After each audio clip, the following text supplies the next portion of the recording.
আমরা যখন ট্রেনে বা বাসে ভ্রমণ করি তখন হয়তো ভাবি যদি আমাদের পাশে কোনো মেয়ে বা কোনো ছেলে, কোনো সুন্দর মেয়ে বা ছেলে বসতো তাহলে আমাদের এই জার্নিটা অনেক সুন্দর হতে পারতো। আজ এমনই একটা মুভির গল্প আমরা শুনবো। মুভির নাম হচ্ছে আঁখো কি গুস্তাখিয়া। তো প্রথমেই আমরা সাবা নামের এই মেয়েটাকে দেখি যে তার চোখে পট্টি বেঁধে রেখেছে এবং তার ম্যানেজারের সাথে ঝগড়া করছে। আর সে বলছে, তুমি কেন আমাকে একা রেখে চলে গেলে? তুমি তো জানো আমি সবকিছু একা ম্যানেজ করতে পারবো না, তাও তুমি আমাকে এখানে রেখে চলে গেছো। তো এখানেই আমরা জানতে পারি যে সাবা তার ম্যানেজারের সাথে মাসুরি যেতে চেয়েছিল, কিন্তু তার ম্যানেজার কোনো এক কাজের কারণে তাকে সেখানে একা রেখেই চলে গেছে। এখন সাবা প্রচণ্ড রাগারাগি করছে তাকে। ঠিক তখনই তার সামনে বসা এক যাত্রী যার নাম জাহান তাকে বলে, ধীরে কথা বলুন। এখানে আমরা দেখি জাহানের চোখে একটা চশমা পরা, কালো চশমা। এখন সাবা জাহানের কণ্ঠ শুনে ভয় পায়, কারণ সে ভাবতে থাকে অপরিচিত কারোর সাথে সে যাত্রা করবে এভাবে কিছু না দেখেই। তার মধ্যে ভয় কাজ করতে থাকে, কিন্তু কিছুক্ষণ পর সে কমফোর্টেবল হয়ে যায়, কারণ জাহান একজন ভালো মানুষ ছিল।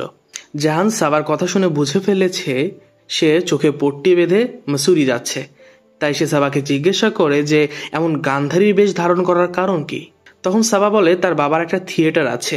সাবা নিজেও একজন থিয়েটার আর্টিস্ট, কিন্তু তার বলিউডে কাজ করার অনেক ইচ্ছা। সাবা যে রোলে অডিশন দিতে চায় সেই রোলটা হচ্ছে একটা অন্ধ মেয়ের চরিত্র।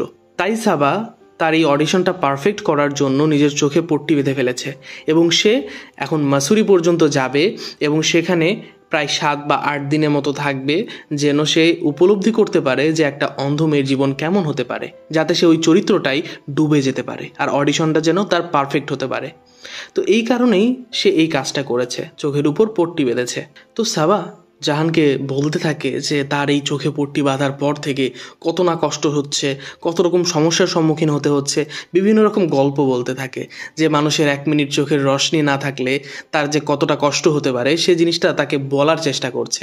জাহান কথাগুলো শুনে হাসছে, কারণ তার চোখে যে কালো চশমাটা না, আসলে জাহানও চোখে দেখতে পায় না, সে ছোটবেলা থেকে। এখন জাহান তার নিজের পরিচয় বলে। জাহান একজন মিউজিশিয়ান আর সিঙ্গার। সে তার বন্ধুর রিসোর্টে যাচ্ছিল, সেও মাসুরি যাচ্ছে, কারণ সেখানে গিয়েই জাহান গতবার 2টা গান লিখতে পেরেছিল। অনেক দিন ধরে সে গান লিখতে পারছে না, মনোযোগ নিতে পারছে না। তো এই জন্য সে মাসুরি যাচ্ছে তার এই বন্ধুর রিসোর্টে, যেন সে মনোযোগ দিয়ে কাজ করতে পারে, গান লিখতে পারে। তো এখন জাহান আর সাবা দুজনের মধ্যে কথা হয়, গল্প হয়, একে অন্যকে জানার চেষ্টা করতে থাকে। সাবার মনটা খারাপ ছিল। সে বলে যে এত সুন্দর একটা জার্নি আমি কিছুই দেখতে পারবো না, কিছুই উপভোগ করতে পারবো না। তখন জাহান বলে যে তোমার চোখে পট্টি পড়া আছে, তোমার চোখে অন্ধকার আছে, কিন্তু মনের দৃষ্টিতে তুমি দেখতে পারো। তখন জাহান সাবাকে বোঝায় যে কিভাবে এক একটা জিনিস উপলব্ধি করতে হয়, কিন্তু জাহান যে নিজেও চোখে দেখে না এটা সাবাকে আর বলা হয়ে ওঠে না। এরপর তারা দুজন মাসুরি স্টেশনে এসে পৌঁছায়, যেখানে জাহানকে নিতে এসেছে ছোটু নামের একজন। জাহান স্টেশনে নেমে চলেই যাচ্ছিল, তখন সাবা বলে, তুমি আমাকে একা ফেলে চলে যাচ্ছ, এটা কি কোনো ভালো মানুষের লক্ষণ? তুমি প্লিজ আমাকে সাথে নিয়ে যাও কয়েকদিনের জন্য, আমার এই অডিশনটা অনেক জরুরি। সাবার কথা শুনে জাহান যেতে রাজি হয়। তো এবার জাহান আর সাবা গাড়িতে করে যাত্রা শুরু করে রিসোর্টের দিকে। রাস্তায় তারা দুজনে একে অন্যের সাথে কথা বলে, প্রকৃতির সৌন্দর্য তারা অনুভব করার চেষ্টা করে। সাবার চোখ বন্ধ, জাহান তাকে বুঝিয়ে দিচ্ছে যে কিভাবে প্রকৃতিকে অনুভব করতে হয়। সাবাও সেটাই করতে থাকে। দুজনে যখন রিসোর্টে যায় তখন ম্যানেজার বলে যে রিসোর্টে একটা রুমই খালি আছে। এখন এইটা শুনে জাহান বলে যে সে সাবাকে তার রুমে রাখতে পারবে না, কিন্তু সাবা তাকে রিকোয়েস্ট করে। এরপরে জাহান রাজি হয়, তারা দুজনে একটা রুম শেয়ার করে। ছোটু দুজনের জিনিসপত্র নিয়ে রুমে রেখে দেয় আর জাহানকে বলে, স্যার আমি লেবু মরিচ গেটের সামনে লাগিয়ে রেখেছি, আপনি কোনো চিন্তা করবেন না, কোনো ভয় পাওয়ার কোনো কারণ নেই। তখন সাবা বলে যে লেবু আর মরিচ লাগানোর কারণ কি? তখন ছোটু বলে যে এখানে অনেক গল্প প্রচলিত আছে, এই ঘরে নাকি ভূত ঘুরে বেড়ায়। ছোটু বলে এইখানে 2জনকে মেরে ফেলা হয়েছিল, তাদের কবরের উপরেই নাকি এই রিসোর্টটা বানানো হয়েছে, আর অনেকেই নাকি এখানে অনেক খারাপ কিছু দেখতে পায়। তো এই ভয়ানক কথাগুলো শুনে তো দুজনেই ভয় পেয়ে যায়। জাহান ছোটুকে বলে যে তুই এখান থেকে যা। তো রাত হলে জাহান আর সাবা দুজনেই ভয় পেতে থাকে, যার কারণে সাবা জাহানের কাছে আসে আর বলে যে সে তার সাথেই ঘুমাবে, তার ঘুম আসছে না। তো জাহান বলে যে তুমি কি আমার সুযোগ নেওয়ার চেষ্টা করছো নাকি? সাবা বলে আমি কি ছোট্ট একটা মেয়ে, আমি কিভাবে তোমার সুযোগ নেব? তুমি আমাকে বেশি ইনসাল্ট করছো। তখন জাহান বলে ঠিক আছে তুমি ঘুমাতে পারো, কিন্তু আমাদের মাঝখানে একটা বালিশ থাকবে। তো এটা শুনে দুজনে ঘুমিয়ে পড়ে মাঝখানে একটা বালিশ দিয়ে। পরের দিন সকালে সাবা চা বানাতে যায়, কিন্তু সে গ্যাসের সুইচ বন্ধ করতে ভুলে যায়। তখন আমরা জাহানকে দেখি সে আগরবাতি জ্বালাচ্ছিল। এমন সময় সে গ্যাসের গন্ধ পায়। কোনো মতে সে আগরবাতি বন্ধ করে নিচে নেমে আসে, জানালা টানালা দরজা টরজা খুলে দিতে শুরু করে। সে সাবাকে ডাক দেয় আর বলে তুমি কোথায় সাবা, তুমি কি করছো, কোথায় আছো? এরপর জাহান গিয়ে গ্যাসের সুইচটা বন্ধ করে। এরপর সাবাকে সে রাগারাগি করতে থাকে আর বলে তুমি তো পুরো বাড়িতে আগুন লাগিয়ে ফেলতা। জাহান বলে যে তুমি এখনই এখান থেকে চলে যাও, তোমার কোনো দরকার নেই এখানে থাকার। আমার উপরে যে দায়িত্ব দিয়েছে যে তোমাকে নিয়ে ঘুরতে হবে, তোমাকে নিয়ে যেতে হবে, আমি সেটা পারবো না, আমি এই দায়িত্ব নেওয়ার যোগ্য না। ঠিক তখনই জাহান বলতে যাবে সে চোখে দেখে না, কিন্তু সাবা বলে যে আমি একা মেয়ে, কোথায় যাব, কাউকে কি বিশ্বাস করা যায় আজকালকার দিনে, তুমিই বলো। এই কথাটা শুনে জাহান থেমে যায়। এরই মধ্যে ছোটু আসে। সে বুঝতে পারে যে দুজনের মধ্যে ঝগড়া হয়েছে, তাই সে তাদেরকে নিয়ে একটা সুন্দর জায়গায় ঘুরতে যায়। সেখানেই জাহান সাবাকে বলে যে যখন তার বয়স 7 বছর ছিল তখন সে তার মা বাবার সাথে কোথাও একটা যাচ্ছিল। এমন সময় তাদের গাড়ির দুর্ঘটনা হয়। তখন কিছু লোক জাহানকে কোনো মতে বের করে আনে, কিন্তু তার বাবা মাকে বের করার আগেই গাড়িতে আগুন লেগে যায়। তার বাবা মার মৃত্যু হয়ে যায় সেখানেই। আর সেই থেকেই জাহান আগুনকে খুব ভয় পায়। এই জন্যই সে আজ অনেক রেগে গিয়েছিল সাবার উপরে। সাবাও কথাটা শুনে বুঝতে পারে যে আসলে জাহান তার সাথে এমন কেন ব্যবহার করছে। সাবা বলে জাহান তোমার বন্ধুদের সাথে খুব একটা কথা হয় না তাই না, তুমি খুব চুপচাপ প্রকৃতির একটা ছেলে। জাহান বলে হ্যাঁ আমার তেমন কোনো বন্ধু নেই। তখন সাবা বলে আজ থেকে আমি তোমার বন্ধু হওয়ার চেষ্টা করতে পারি, তুমি তোমার মনে লুকিয়ে রাখা যে ক্ষোভ, যে গল্পগুলো আছে সেগুলো আমার সাথে শেয়ার করতে পারো। এরপর জাহান আর সাবা মিলে অনেক আনন্দ করে, গল্প করে। এরপর জাহানের মধ্যে থাকা যে গল্পগুলো আছে, যে ক্ষোভগুলো আছে, সেগুলো সাবাকে বলতে থাকে। সাবাও সেই জিনিসগুলো শুনতে থাকে, অনুভব করতে থাকে। তাদের দুজনের মধ্যে ভালো একটা সময় পার হচ্ছিল। এরপর জাহান আর সাবা খুব ভালো বন্ধুত্ব করে নেয়। জাহান সাবাকে দেখে নিজে অনুপ্রাণিত হয়, একটা সুন্দর গানও লিখে। সেই গানটা সে সাবাকে শোনায়, টিউনটা শোনায়, গানটা গেয়ে শোনায়। এরপর জাহান তার পরের গানটার জন্য কাজ শুরু করে। যদিও সে বারবার ভাবছিল যে সে সাবাকে সবকিছু বলে দিবে, কিন্তু সে থেমে যায়। বারবার বলতে গিয়েও নিজেকে আটকে নেয়, কারণ জাহান চায় না যে সাবা তার উপর দয়া দেখাক। তাই সে ছোটুকে বলে দিয়েছে সেও যেন সাবাকে কিছু না বলে। একদিন সাবা দেখে যে তার রুমে একটা পাখি ঢুকে পড়েছে। সে খুব ভয় পেয়ে যায় আর জাহানকে বলে যে সে পাখিটা যেন বের করে দেয়। জাহান তখন পাখিটা বের করতে যায় আর বলে যে তুমি পাগল নাকি, একটা অপরিচিত ছেলের সাথে বাসায় থাকছো আর একটা সামান্য পাখি থেকে ভয় পাচ্ছ? তুমি তো আমার উপরে উঠে এসে পড়ো না, কিন্তু পাখি তো আমার মাথার উপর আসছে, গায়ের উপর আসছে, তুমি এই পাখিটাকে তাড়াও। তখন পাখিটাকে তাড়াতে গিয়ে জাহান পা পিছলে সাবার উপর পড়ে যায় আর দুজনে সেখানে না চাইতেও একে অন্যকে কিস করে। তো কিস করার পর সাবা সব ঠিকঠাকই মনে করছিল, চুপচাপ বসে আছে। জাহান তো খুব ভয় পেয়ে যায়, কারণ সে ভাবে যদি সাবা বুঝতে পারে বা জানতে পারে যে তার দৃষ্টি নেই বা সে চোখে দেখতে পারে না, হয়তো সে গিল্টি ফিল করতে পারে। তাকে অন্ধকারের মধ্যে রেখে এই কিসটা করা হয়তো তার ঠিক হয়নি। সাবাকে সে বারবার বলতে থাকে তুমি এখান থেকে চলে যাও, আমরা এই জিনিসটা আর কন্টিনিউ করতে পারবো না। এটা শুনে সাবা ভাবে জাহানের তার প্রতি কোনো আগ্রহ নেই। সে খুব কষ্ট পেতে শুরু করে, রুমে গিয়ে প্যাকিং করতে শুরু করে। তখন জাহানও বুঝতে পারে যে সে সাবার সাথে অনেক খারাপ ব্যবহার করেছে, কিন্তু সে কী বা করবে। তার মনে একটা জিনিসই বারবার আসছে, যদি সে সত্যটা জানতে পারে বা যখন সে সত্যটা জানবে হয়তো তাকে অ্যাভয়েড করবে, অ্যাভয়েড না করলেও তাকে দয়ার দৃষ্টিতে দেখবে, অ্যাডজাস্ট করে চলবে। এরপর সাবার সাথে কথা বলতে আসে সে। সাবা বলে আমি বুঝে গেছি জাহান, তোমার আমার প্রতি কোনো আগ্রহ নেই, তাই তুমি সবসময় আমার উপর রাগ দেখাও, ঝগড়া করো। সাবা বলে চোখের অন্ধকার আমাকে অনেক ক্লান্ত করে ফেলেছে জাহান, আমি জীবনে আলো চাই। আমি সিদ্ধান্ত নিয়েছি আমি চোখের পট্টি খুলে ফেলবো, তোমাকে দেখব। জাহান নিষেধ করে বলে সাবা তুমি এটা করো না, সামান্য একটা কারণে তুমি তোমার পরিশ্রমটা ভুলে যেও না, তুমি চোখের পট্টিটা বেঁধে রাখো। কিন্তু সাবা তার চোখের পট্টি খুলে ফেলে, তবে সে তার চোখ মেলে না। এরপর সাবা বাইরে আসে আর জাহানের চোখে পট্টিরা বেঁধে দেয় আর বলে আজ আমরা দুজনে এক হয়ে যাব, কেউ কাউকে দেখবো না। এরপর সাবা আর জাহান দুজনে সুন্দর মুহূর্ত উপভোগ করে। তারা তাদের সর্বস্ব একে অন্যকে বিলিয়ে দেয়। এরপর সাবা তার চোখের পট্টি বেঁধে নেয়, অর্থাৎ সাবা এখনও জাহানকে দেখেনি। সাবা জাহানকে বলে পরের দিন ভ্যালেন্টাইন্স ডে রাতে ডান্স করতে করতে সে জাহানকে দেখবে। চোখ খুলে প্রথমবার সেই স্পেশাল দিনে সে তার স্পেশাল মানুষকে দেখবে। ভ্যালেন্টাইন্স ডে রাতে দুইজনে ডান্স করতে থাকে। জাহান বুঝতে পারে যে সাবা তাকে পছন্দ করতে শুরু করেছে। ডান্স শেষ হওয়ার পর সাবা তার চোখের পট্টিটা খুলে ফেলে আর চোখ খুলে তাকায়, জাহান বলে ডাক দেয়। আশেপাশের সবার মাঝে জাহানকে খুঁজতে থাকে, কিন্তু কোথাও সে জাহানকে খুঁজে পায় না। জাহান সেই ডান্স ফ্লোর থেকে চলে গেছে। একটা ভয়েস মেসেজ আসে। ভয়েস মেসেজটা ওপেন করার পর সে শুনতে পায় জাহান বলছে যে যতক্ষণে তুমি এই মেসেজটা পাবা ততক্ষণে আমি তোমার জীবন থেকে চলে যাব। হয়তো সত্যিটা মেনে নেওয়ার ক্ষমতা তোমার আছে, কিন্তু আমার সত্যি বলার ক্ষমতা নেই। জাহান কেন তাকে ছেড়ে গেল, জাহান কেন এই মেসেজটা পাঠালো, কোনো কিছুই জানা হয়ে ওঠে না সাবার। এরপর 3 বছর কেটে যায়। এরপর আমরা সাবাকে দেখি একটা বিদেশি থিয়েটারে সে আর্টিস্ট হিসেবে কাজ করছে। আসলে যখন জাহান সাবাকে ছেড়ে চলে গিয়েছিল তখন সাবার মন ভেঙে গিয়েছিল। এই কারণে সেই অডিশনটায় ফেলও করে, যে অডিশনের জন্য সে এত পরিশ্রম করছিল। তার বাবার কথায় সে এই থিয়েটারে কাজ করা শুরু করে। এই থিয়েটার ছিল অভিনব নামের এক ছেলের। এই 3 বছরে সাবা আর অভিনব অনেক ক্লোজ হয়ে যায়। অভিনব অনেক ভালো ছেলে, সে সাবার জন্য অনেক করে, সাবার দেখাশোনা করে, কেয়ারিং একটা ছেলে। এখন অভিনব আর সাবা তাদের আসন্ন নাটকের জন্য অনেক পরিশ্রম করছে। অভিনব সাবাকে অনেক ভালোবাসে, কিন্তু সাবা এখনও জাহানকে ভুলতে পারেনি। প্রতি রাতে সাবা যখন ঘুমাতে যায়, চোখটা বন্ধ করে, হয়তো সে ভাবে যে চোখটা খোলার পর সে সকালবেলা হয়তো জাহানকে দেখতে পাবে। এভাবেই বছর পার হয়ে গেছে, 3 বছর পার হয়ে গেছে। সে মেনে নিতে পারেনি যে জাহান তার জীবনে নেই। একদিন সে অভিনবের সাথে একটা ক্লাবে যায়, যেখানে সে কাউকে গান গাইতে শুনছিল। তার মনে পড়ে যায় সম্ভবত এটা জাহান হতে পারে, কিন্তু এটা দেখার আগেই ওই গায়ক ওখান থেকে চলে গিয়েছিল।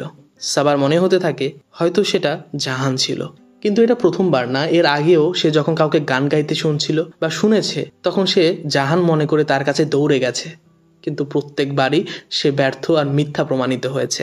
এরপর আমরা জাহানকে দেখি। সে তার নাম বদলে রেখেছে কবির। আসলে এই দেশে জাহান ইন্ডিয়া থেকে এসেছে 3 বছর আগে।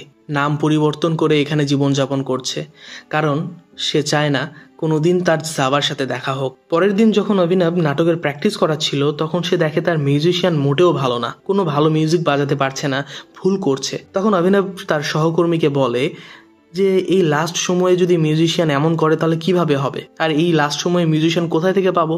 তখন তার অ্যাসিস্ট্যান্ট বলে যে আমি দেখি, আমার এক পরিচিত ছেলে আছে, ওকে আমি একটু বলে দেখি। পরের দিন অভিনবের সহকর্মী কবিরকে সেখানে নিয়ে আসে। অভিনব বলে, কবির ঠিক আছে, তোমার কাছ থেকে আমরা কিছু শুনি, তাহলেই বুঝবো তুমি কেমন মিউজিশিয়ান। তখন কবির কিছু একটা বাজায়, কোনো একটা মিউজিক প্লে করে। সবাই সুন্দরভাবে মনোমুগ্ধ হয়ে শুনছিল, কিন্তু সাবার হঠাৎ মনে পড়ে যায় এটা তার অনেক পরিচিত একটা সং, সে কোথাও যেন শুনেছে এটা। সে একবার তাকায় সেই ছেলেটার দিকে, তার মনে হয় যে এটাই জাহান নয়তো।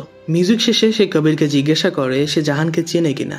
তখন সাবার কণ্ঠ শুনে কবির বুঝতে পারে এত বছর যার থেকে সে পালিয়ে বেড়াচ্ছিল, 3 বছর পর সে তার সামনে। কিন্তু সাবাকে সে বলে যে না, কোনো জাহানকে তো আমি চিনি না। সে একদম না করে দেয়, সে জাহানকে চেনে না বা কোনোদিন দেখেও নি। সাবার খুব সন্দেহ হচ্ছিল। এরপর কবিরকে নিতে তার আন্টি আসে। অভিনব আর কবিরের আন্টির কথা হয়। দুজনে যেহেতু ইন্ডিয়া থেকে, তাই কবিরের আন্টি তাকে ইনভাইট করে তার বাসায়, বলে যে তুমি তোমার পুরো টিমকে নিয়ে আমাদের বাসায় এসো।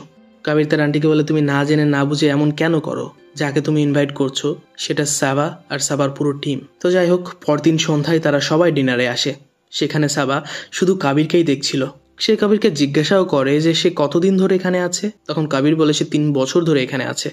এটা শুনে সাবার সন্দেহ আরো বড় হয়। ডিনার শেষে তারা সবাই চলে যায়। তখন কবিরের আন্টি তাকে বোঝায় যে কবির, এটা তুই ঠিক করছিস না, তুই সাবাকে সবকিছু সত্যি বলে দে। যেহেতু তুই ওদের টিমের হয়ে কাজ করছিস, তাই একটা মিথ্যা নিয়ে সামনে এগোনো ঠিক হবে না। আর যেহেতু প্রথমবার চলে যাওয়াটা তোর সিদ্ধান্ত ছিল, এবারের সিদ্ধান্ত না হয় তুই সাবাকেই করতে দে। তার আন্টির কথা শুনে পরের দিন কবির সাবাকে বলে যে সাবা, আগের অভ্যাস কি এখনো আছে ঘরবাড়ি জ্বালানোর, নাকি ম্যাচিউর হয়ে গেছো? আর হ্যাঁ, আমি জাহান। কথাটা শুনে সাবার কেমন জানি লাগতে শুরু করে, কষ্ট পায় সে একটা ভীষণ জোরে চর মারে জাহানকে। এরপর সে বাড়িতে চলে আসে। বাড়িতে এসে সে যখন কান্নাকাটি করছিল, তখন অভিনব তাকে শান্ত করে। তখন সাবা তাকে বলে যে কাবেরী জাহান। অভিনব বলে সাবা, এটা তো হওয়ারই ছিল, পৃথিবীটা গোল, একদিন না একদিন তার সাথে তোমার দেখা হওয়ারই ছিল।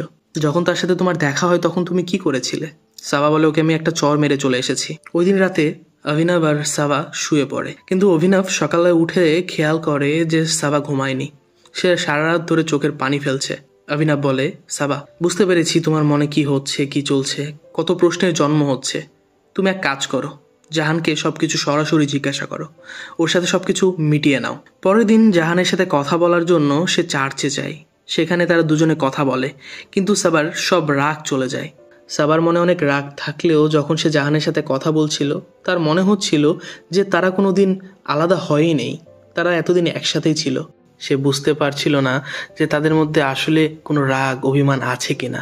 সে অনেক খুশি ছিল, অনেক হ্যাপি ছিল। সাবা আর জাহান দুইজনে বাড়ির উদ্দেশ্যে রওনা হয়, কিন্তু রাস্তায় তারা কোনো ক্যাব বা ট্যাক্সি দেখতে পায় না। তখন সাবা বলে, এখানে একটা সাইকেল আছে, তুমি কি সাইকেল চালাতে পারো? জাহান বলে, তুমি যদি আমার দিক নির্দেশক হও, তুমি যদি অর্থাৎ সামনের স্টিয়ারিংটা ঘোরাও, তাহলে আমি প্যাডেল দিতে রাজি আছি। তো এরপরে দুইজনে সাইকেলে উঠে খুব আনন্দ করতে করতে তাদের বাসার উদ্দেশ্যে রওনা হয়। দুজনে অনেক গল্প করছে, হাসি তামাশা করছে, ভালোই লাগে তাদের। মনে হতে থাকে তারা সেই পুরাতন দিনে ফিরে গেছে। 3 বছর আগে তারা যেভাবে উপভোগ করছিল সুন্দর মোমেন্টগুলো, ঠিক সেমনই লাগছে তাদের। তো এই মুহূর্তে এসে সাবা বুঝতে পারে যে তার মনের মধ্যে যে ভালোবাসাটা ছিল, ভালো লাগাটা ছিল জাহানের জন্য, সেটা এখনো আছে। আর জাহানও সাবাকে ভালোবাসে। বাসার কাছে আসতেই অভিনবের সাথে দেখা হয় দুজনের। অভিনব খুব জেলাস ফিল করতে থাকে। তার মনে হতে থাকে যে 3 বছর ধরে হারিয়ে গিয়েছিল, সে ফিরে আসাতে সাবা এতটা খুশি যেটা সে গত 3 বছরে ছিল না। পুরোটা দিন সাবা জাহানের সাথে ছিল, কিন্তু একটা বারও সে কোনো প্রশ্ন জিজ্ঞাসা করতে পারেনি জাহানকে বলতে পারেনি তুমি কেন আমাকে ছেড়ে চলে গিয়েছিলা, আমার দোষটা কি ছিল। এই প্রশ্নগুলো তার করা হয়নি। সাবা জাহানকে একটা পার্টিতে ডাকে। সন্ধ্যা 7টায় তাদের দুজনের একটা বারে দেখা করার কথা। সেখানে গিয়ে তারা দুজনে ড্রিঙ্কস অর্ডার করে, কিন্তু ভুলবশত জাহান অন্য একটা ড্রিঙ্কস নিয়ে ফেলে, যেটাই একটা ছেলে কিছু ড্রাগ মিশিয়ে রেখেছিল। এখন তারা দুজনে সেই ড্রিঙ্কসটা নেয় এবং তারা নেশার ঘরে চলে যায়। সাবা জাহানকে জিজ্ঞাসা করে যে কেন সে তাকে ছেড়ে চলে গেছে। তখন জাহান তাকে বলে সে বলতে পারেনি সে অন্ধ। তার মনে হয়েছিল সে যদি সাবাকে জানাতো তাহলে সাবা তার উপর দয়া দেখাতো। জাহান বলে, আমি কারো দুর্বলতা হতে চাইনি, তুমি অ্যাডজাস্ট করো আমার জন্য, এটা আমি চাইনি। আমি তোমার চয়েস হতে চেয়েছিলাম, কিন্তু আমি তোমার চয়েস হতে পারবো কিনা, ফার্স্ট প্রায়োরিটি হতে পারবো কিনা, এই আত্মবিশ্বাস আমার মধ্যে ছিল না। তুমি ভেবে দেখো, তুমি সামান্য কিছু দিনের জন্য চোখের উপর পট্টি পরে ফেলেছিলে, তোমার মনে হচ্ছিল সবচেয়ে অসহায় ব্যক্তি তুমি। আর যে ছোটবেলা থেকে তার চোখের দৃষ্টি হারিয়েছে, তার জীবন তাহলে কতটা অন্ধকারাচ্ছন্ন। জাহান আরো বলে, আমি নিজেকে সামলাতে পারি না, আমি তোমাকে নিয়ে কিভাবে স্বপ্ন দেখবো। আমি ভয় পেয়ে গেছিলাম সাবা কষ্ট ভরে বলে, তোমার সত্যি বলা উচিত ছিল। যদি তুমি না যেতে আমরা হয়তো এখনো একসাথে থাকতাম, আমাদের মধ্যে একটা সুন্দর বন্ধন হতো, কিন্তু তুমি চলে যাওয়াতে সবকিছু ভেঙে গেছে, সবকিছু ওলটপালট হয়ে গেছে। কথা বলার মাঝে দুজনে অনেক আবেগ আপ্লুত হয়ে পড়ে আর একে অন্যকে কিস করে বসে। সাবা যেখানে জাহানকে কথা শোনাতে এসেছিল, রাগ দেখাতে এসেছিল, দোষারোপ করতে এসেছিল, সেখানে সাবা দুর্বল হয়ে পড়ে। সাবা তখন অনুশোচনায় ভুগতে থাকে, কারণ সে অভিনবের সাথে এখন রিলেশনে আছে। তার মধ্যে গিল্টি ফিল হতে থাকে, কারণ অভিনব অনেক ভালো ছেলে। এরপর বাসায় এসে সাবা অভিনবকে সবকিছু খুলে বলে। অভিনব ভেবে নেয় যে জাহান হয়তো ড্রিঙ্কসে কিছু মিশিয়েছে আর সাবার থেকে সুযোগ নেওয়ার চেষ্টা করছে। পরের দিন ডিনারে অভিনব ইচ্ছাকৃতভাবেই সাবার অনেক ক্লোজ হয়ে যায়, তাকে নিয়ে অনেক কথা বলে, তার কাছাকাছি আসে, তার হাতে স্পর্শ করে, যাতে সে জাহানকে জেলাস ফিল করাতে পারে। জাহানও সত্যি একটু জেলাস ফিল করছিল। তার উপলব্ধি হতে থাকে সে সাবাকে নিয়ে এখনো অনেক সিরিয়াস। জাহান সিদ্ধান্ত নেয় সে এবার সত্যিটা সাবাকে জানিয়ে দেবে। জাহান সাবাকে একা পেয়ে বলে, সাবা আমি এখান থেকে চলে যাচ্ছি, আমি হয়তো এখন তোমার লাইফে আর আসতে পারবো না, সেই দরজাটা হয়তো তোমার কাছে বন্ধ হয়ে গেছে, কিন্তু তোমাকে অন্য কারো হতেও দেখতে পারবো না, এই জন্য এখান থেকে চলে যাচ্ছি। আগেরবার তোমাকে বলিনি, দায়ভারটা নিজের উপর নিয়েছিলাম।